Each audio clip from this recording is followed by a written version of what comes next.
This is CBC Winnipeg News.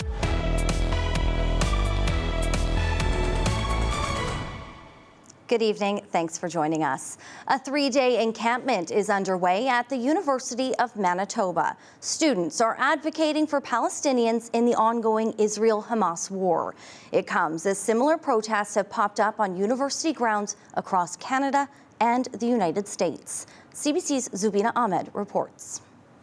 Students for Justice in Palestine, or SJP, set up Tuesday morning. Tarps were spread out. Tents assembled. Safety barriers and security surround the quad area at the University of Manitoba. The students have specific demands. One is for the university to make public statement supporting Palestinian rights. We're sort of attempting to highlight the Palestinian struggle in our attempt to raise awareness for the Palestinian liberation. Students don't want their last names used for safety reasons. The group wants a new course on Palestinian identity. This course will offer valuable insights into Palestinian experiences and perspectives, helping to foster a more inclusive and informed academic environment. Brandy Uzak with the University of Manitoba says the university already has a course on the subject. But my understanding is we do have something on the books already that focus. But again, in terms of reviewing some of those specific demands, and that one in particular was newly added, and the university will be providing will have when they have the meeting with the organizers. Another SJP demand is for the university to divest from Israeli companies or organizations. They seem to be difficult to locate exactly where all these donor-funded investments are headed to, but it is possible. It has been done in other institutions, other organizations that have implemented divestment policies. The university says it is reviewing all of the student demands. The UFM says it supports the right to freedom of expression and peaceful protests. The students say they will not tolerate hate speech or any violence in this space. Zubina Ahmed, CBC News, Winnipeg. A hazardous downtown intersection could get some safety improvements. Cyclists and pedestrians have long raised concerns about crossing Main Street and Assiniboine Avenue. As CBC's Cameron McLean reports, a proposed pilot project aims to reduce potential conflicts with drivers. Estelle Wall has seen some close calls trying to cross the intersection at Main Street and Assiniboine Avenue. I come through here pretty much every day for my bus route to work, and there has been a couple of times where people are trying to make turns and they do get dangerously close to hitting me or other pedestrians, and it is kind of nerve-wracking. Now the city is proposing a pilot project that would change the way vehicles can turn through the intersection. A traffic safety study commissioned by the city found that vehicles turning left from Main Street onto Assiniboine put drivers and pedestrians at significant risk. So they're proposing a new traffic signal that would protect drivers turning left onto Assiniboine, but prohibit left turns during the afternoon rush hour.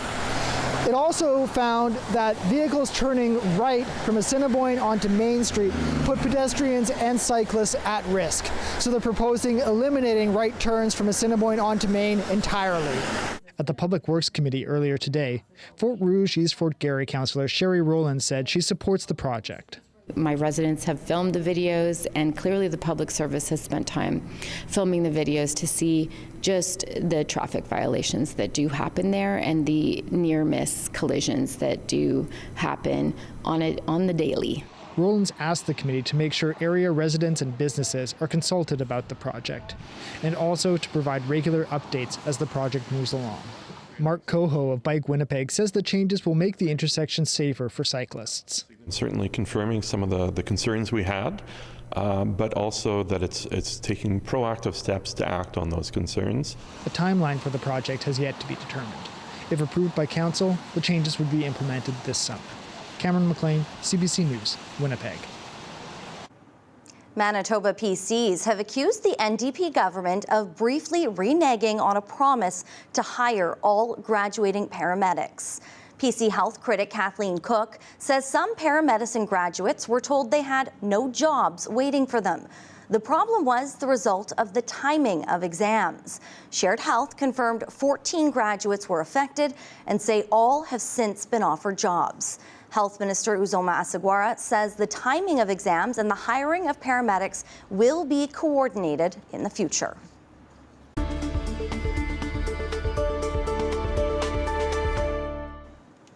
Thousands of temporary foreign workers worried about their future are breathing a sigh of relief. The federal government is extending their stay in Manitoba.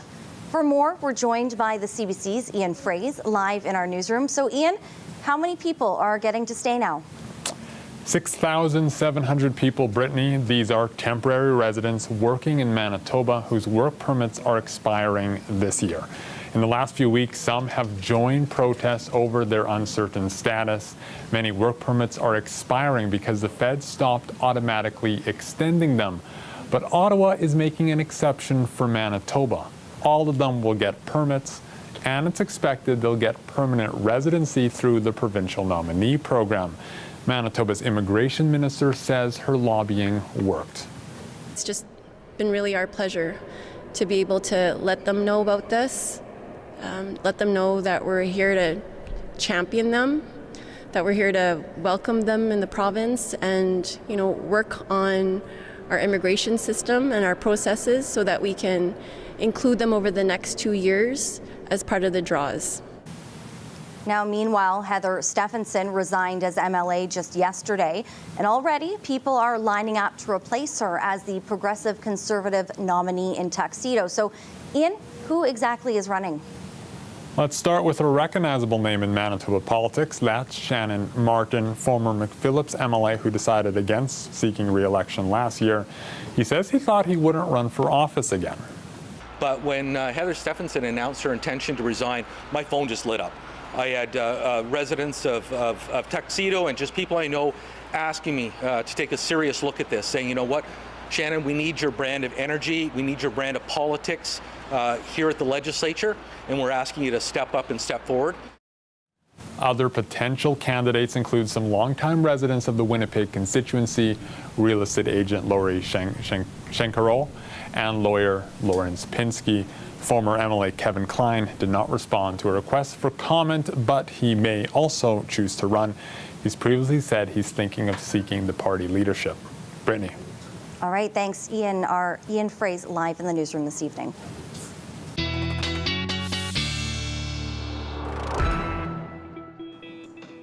Weather specialist Riley Laychuk joins me at the news desk now. And Riley, you weren't kidding about that rain that we were getting. It was a wet one out there today. Wet and windy, Brittany, and very windy in some cases in extreme parts of southern Manitoba, which is where we'll start because the wind will start to let up a little bit. But here are some of the numbers from today, some of the peak wind gusts. And keep in mind, anytime I show this, I always kind of give the disclaimer that this is from Environment Canada's top of the clock reading. So it doesn't mean that we didn't see windier conditions. These are just the readings that got recorded at the top of the clock. So Portage almost at 60. We did break that 60 kilometer an hour mark in Winnipeg today, and generally across the rest of southern Manitoba, 50s and 60s and almost getting into some of the 70s in the Parkland region. We will start to see winds dying down a little bit as we get through the evening hours, and we'll also start to see the rain tapering off as we get through the overnight hours into the early morning tomorrow. So satellite radar shows this, that the rain for the most part has kind of wrapped up in the Red River Valley, still a little bit kind of making its way through the Interlake, and as expected, a lot more steady rain making its way through the western part of the province, and that will continue as we get into the evening hours tonight. So here is how that looks as we work our way through the next couple of days here. You can see even by the time we reach midnight tonight, we are seeing mainly cloudy skies. The rain for the most part has tapered off, but look at how quick things clear as we get into the morning hours. By 8 o'clock in the morning, we're already back into sunshine here in Winnipeg, waking up to a sunny morning. A little bit of cloud cover still hanging on into the western part of the province, but we are expecting much sunnier conditions. And as I like to say, we're kind of turning the page as we get into the next few days here with some much warmer and much sunnier conditions, really province-wide, exception being far northern Manitoba, even as far south as Thompson, maybe picking up a little bit of instability first thing on Thursday. Otherwise, we're looking at pretty pleasant conditions if you like warmth and if you like sunshine as we head through the next few days at least. So rainfall to come, really just a trace to a couple of millimeters through southern Manitoba. Not a lot to speak of. Most of this has already fallen already. 14 degrees in Winnipeg. Temperatures really dropped once that rain started through the afternoon hours. Winds right now gusting at 61 at the airport with a falling pressure. And as we get through the day tomorrow, we are looking at a mainly sunny start in northern Manitoba. Temperatures really rebounding once we get into that daytime heating to 16, 17 degrees across Flin Flon, the Pas, even Norway House, and even getting above zero in the Churchill region, which is impacted by that onshore flow from Hudson Bay, really cooling things down at this time of the year. So across southern Manitoba, we start with some cloud cover, and as I said, watch how things rebound as the sun comes out through the afternoon hours. 18s for Westman, Brittany, up to 21 in Winnipeg tomorrow. And I will have your full 7-day forecast and your dog walking forecast. Can't forget that coming up a bit later in the show. The one I always look forward Yes. to. Thanks so much, You're Riley. welcome. Well, if you're looking for low-maintenance lawn care, growing native plants could be the answer you're looking for. Tomorrow, the Living Prairie Museum is hosting an event to teach Manitobans how they can find alternatives and substitutes for grass. CBC Manitoba community reporter Shanna-Lee Vidal got a sneak peek. The Friends of the Living Prairie Museum raise funds to help support the Living Prairie Museum, which is a 32-acre prairie preserve that has never been tilled. It is pristine and untouched. I think that we're all becoming more concerned now about our native pollinators and ecological restoration and making sure that we're using plants that are adapted to our space. You'd think it would feel prickly, but it doesn't. It doesn't at all. No, it's very soft. This is yarrow. This is one of the really good plants that you can use in your lawn because it tends to stay pretty low growing. It's very mowable. It's quite soft and nice on the feet. I want people who maybe aren't familiar with gardening with these plants or who think they're weedy or might be a little too aggressive to have an introduction to them and be able to envision a way that they can maybe stick a few of them in their lawn or just figure out some way that they can incorporate native plants into their space. So we have native plants over here. Yeah, we have a demonstration garden out here in the front. So are these prairie crocuses? They are prairie crocuses, yes. Looks like the soil is very sandy. Yes. Lots of these plants can actually be mowed and they still look really attractive, or some of them grow so low that you don't need to mow them at all. The trick is that they really need a very dry, very well-drained space, and they don't want extra watering once they're established. They really just need what comes from the sky and no more. What kind of plants might be good for lawns? Anything that's kind of spreading, low-growing, or can tolerate the continued removal of plant material through mowing. There are some really nice flowering species that you can mow them and they'll stay quite short and then they'll just turn into a mat of really pretty little blossoms. Yeah, these are the pussy toes right here. And the green stuff is the new growth. And then the older, like, brownish leaves are the winter growth from last year. So yeah, I try to focus on those particular plants just to make sure that they would work well in a traditional lawn space. So this is three-flowered avens. This is a really nice low-growing plant that has tiny little flowers that are pink that the bumblebees really love. So Ash, it looks like we have a large plot with many things growing. What exactly is this space? So this is a multi-year project that we have here at the Living Prairie Museum for our seed plots, which is basically our garden space that we plant native prairie species out in, and then we harvest the seed to use around the city in various restorations. Those cute little pink flowers eventually turn into little pom-pom shaped seed heads they have little pink plumes on them. Its name is also called prairie smoke because when you get a full field of them like this and they're all in seed, it looks like pink smoke on the prairie.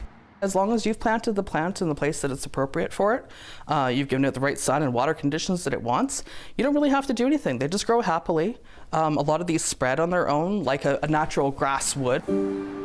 The staff help maintain the prairie out here, which is absolutely critical. They were critical in planning all of this. They are the ones that maintain it. They do all of the weeding, all of the hard labor and heavy work around here. They adore this prairie. I adore this prairie. Coming up, Israeli forces roll into southern Gaza after launching a series of deadly airstrikes. All this against the backdrop of renewed truce talks. We get an update on all the moving parts as the war enters its 8th month. Please stay with us.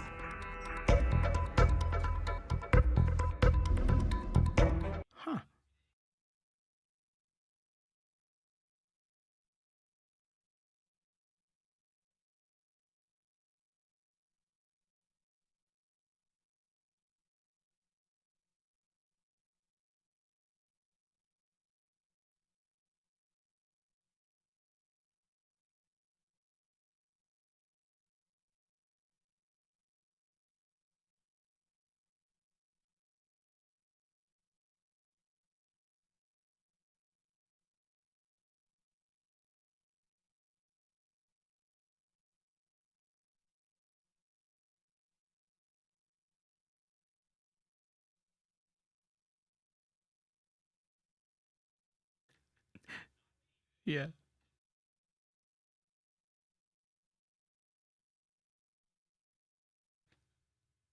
Does that mean I'm an old fart as well? Because I remember the flip phones and VCRs. Okay, all right. The markets, how are the numbers today?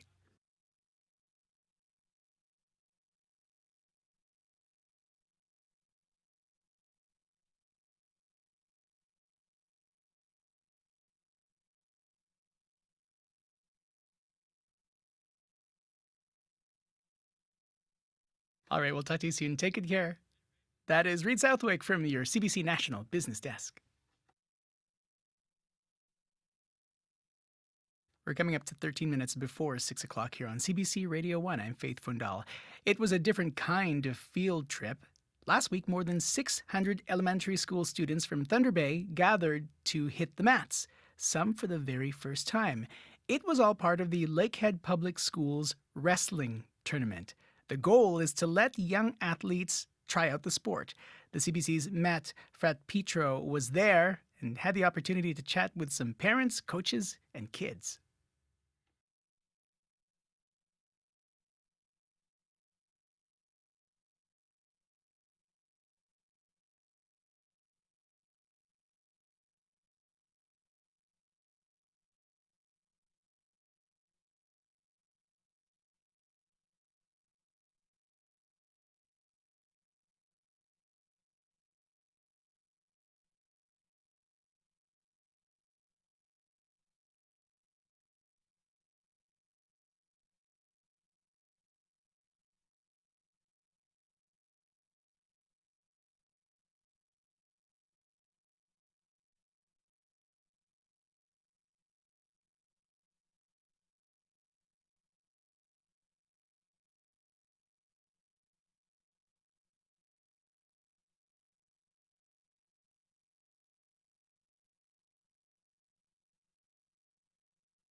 The war between Israel and Hamas has been happening for 7 months now, and there have been two key developments. Israeli officials have traveled to Egypt for further discussions on a ceasefire deal that Hamas agreed to yesterday.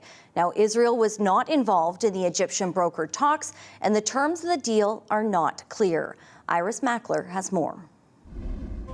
Israeli tanks rolled into Rafah, that's in the south of the Gaza Strip, and they closed the Rafah border crossing, which they took over, and they also put up an Israeli flag. There had been troops in a small area there, but they haven't met with much resistance. So far, this is not the heavy fighting that we saw in Khan Yunis earlier in this war. Israeli troops also went up to that land border between Gaza and Egypt, about a third of the way up. It's not very big, the Philadelphia corridor, and Egypt was putting up concrete barriers wherever the Israeli troops were to keep the the war out and I guess to keep the Palestinian refugees out as well. What Israel's Prime Minister said, speaking tonight in Hebrew to the Israeli public, he said that the surprise announcement by Hamas Monday that it would accept a ceasefire deal didn't meet Israel's core demands. And he said that from past experience, Hamas only responded and delivered on a ceasefire deal when it was under military pressure, and that's why Israel would continue to maintain military pressure inside Rafah. It's still being called a limited military operation, and Israel is under a great deal of pressure itself not to expand it into a full-blown, large-scale military operation. That pressure comes from Ottawa, it comes from Washington, and it also comes from the United Nations. There's also pressure inside Israel, and that pressure comes from the relatives of the hostages who are calling on their government to do everything to prioritise the release of these people kidnapped on October the 7th by Hamas. They've been joined in protests across Israel, especially in Tel Aviv, but now spilling across Israel by people who support that point of view. But despite all this, the talks in Cairo for a ceasefire deal are continuing. Hamas initially said it would not attend after the Israeli attack this morning in Rafah, but by the evening they changed their minds and there is a Hamas delegation attending. There's an Israeli delegation attending as well, and Washington is expressing some optimism that the two sides can bridge the gaps between them and that a ceasefire deal and a return of the hostages is within arm's reach. Iris Mackler for CBC News, Jerusalem. Police are investigating a shooting overnight outside the Toronto home of Canadian musician Drake. When officers arrived, they located a male who was suffering from an apparent gunshot wound. It happened at around 2 in the morning local time. Police say a security guard outside the musician's home was shot and rushed to hospital in serious condition. They say a vehicle suspected of being involved in the shooting fled the scene. Investigators say they're in touch with Drake's team, which is cooperating with the investigation. Police have yet to confirm if the rap star was home at the time. Investigators say it's too early to determine a motive, but they're aware of an ongoing public feud between Drake and American rapper Kendrick Lamar. Still ahead, your daily lift, and Riley Lachak is in with your next look at the 7-day forecast. Pardon me. You're watching CBC Winnipeg News.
Out of Winnipeg, that was Tyler Del Pino with Middle of Nowhere.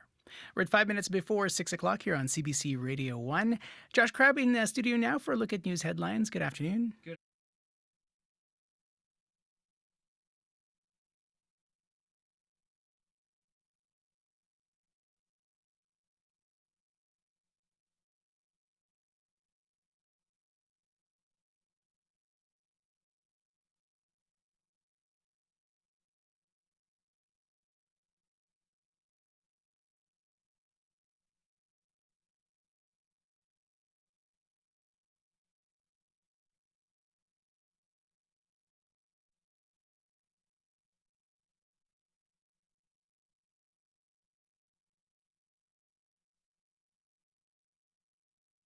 All right, thanks very much. You're welcome. It's Josh Crabb from your CBC Winnipeg local news desk.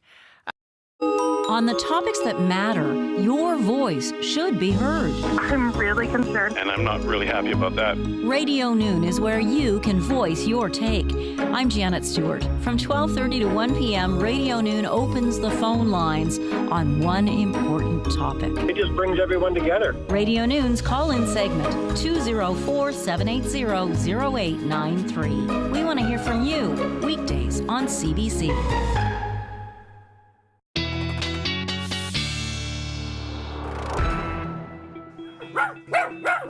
Time for the dog walking forecast, and I can tell you that Wednesday's dog walk likely will be a lot more pleasant than today was, a lot less windy and a lot more sunny. So here is a look at Walker. Thank you, Maureen, for sending this picture in.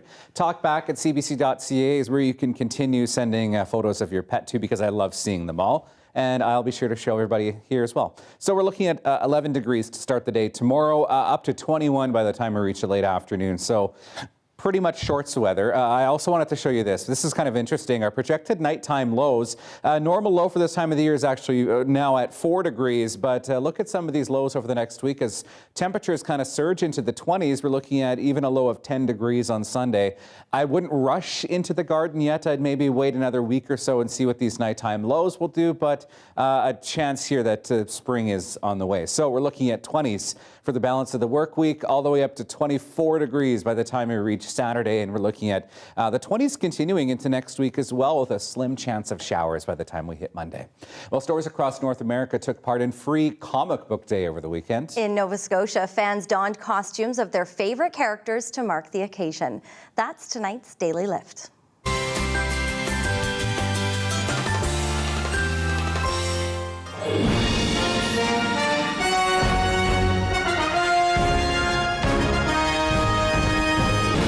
Today is Free Comic Book Day. It's important because, first, it's great to get kids into comic books. It's a way to trick kids into reading. It worked for me in the 80s, and it's great because it helps small businesses like us survive. We like to support local, and the kids are getting into comics, so it's a great way to encourage reading as well, and it's a fun community event. I have been coming here since I was like 7 for Free Comic Book Day. I've always loved it. Usually came here with my dad. Well, how it works is all the major publishers get together and they each pick out one of their big titles for the year, and they sell it to us at a much greater discount than normal so that we can afford to give it away free to all the people. The Cursed Library seems interesting too. I love the artwork on it. It's advertising for them, it's advertising for us. Hopefully people will buy the free one, and then I think I'll buy the full price comic that leads out of that. I've loved it since I was little, and I'm still here, so that's a good sign. Nowadays, it's cool to be geeky and have passion about stuff. Back in the day, not so much, but it's cool to see people, different ages, different races, different sex. Everyone loves comic books, and it's really cool now. Riley, the first thing that comes to my mind is I love the costumes, even Spider-Man there, but I have concerns about when they need to use the washroom or they need a drink of water. The washroom, yeah, and it probably get really hot and really sweaty in there, especially in a packed store like that. But I love it. It's amazing. Yeah, it is really fun. We are back here 6 p.m. tomorrow night. Have a great evening. See ya.